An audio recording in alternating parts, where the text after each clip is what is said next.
Me emër të Allahut, mëshirues dhe përditëtar i madh. A di ti për atë që e përgjigjështron ditën e llogarisë e shpërblimit?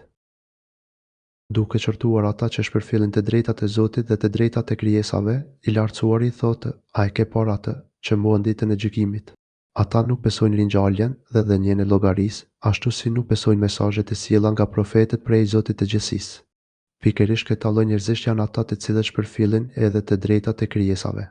E ai është i cili ashpëri dëbon bonjakt. Ky është ai që e përzi jetimin në mënyrë të vrazhd dhe nuk nxit për të ushqyer të varfrin. Ata e dëbojnë jetimin me ashpërsi, duke mos treguar as pak mëshirë për të.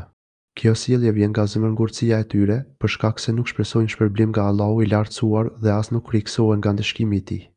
Jo vetëm që sillen kështu për veten e vet, por pengojnë dhe të tjerët që ushqejnë jetimet dhe të vobektet, dhe nuk nxit që të ushqejnë të varfërit. U tefsiru sure Al-Mom, ajet 2. Mirë për ata të cilët kur falen. Mirë për ata që falen e që ndaj namazit e tyre janë të pakujdesshëm. Ky është një kërcënim për ata njerëz që janë të pakujdesshëm ndaj namazit, duke mos e falur në kohën e tij apo duke lënë mangët shtyllat dhe detyrat e namazit. Kjo vjen nga mosvëmendja e tyre ndaj kësaj çështjeje të rëndësishme. Ata nuk i japin rëndësinë që i takon këtij adhurimi, i cili konsiderohet si më kryesori dhe mënyra më e mirë për të ju afruar Allahut të lartësuar. Këtu bëhet fjalë për pakujdesi me vetdi ndaj çështjeve të namazit.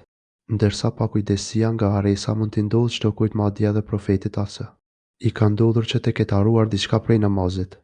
Ata që janë të pakujdesshëm ndaj namazit, Allahu i lartësuar i ka përshkruar si zemërgur, të pamshishëm dhe shtiracak.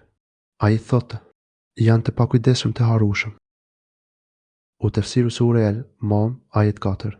E veprojnë vetëm sa për syje faqe para botës. Ata vetëm shtiren dhe nuk japin as sendimet e vogël. Ata kryejnë adhurime sa për të dukur në sy të njerëzve.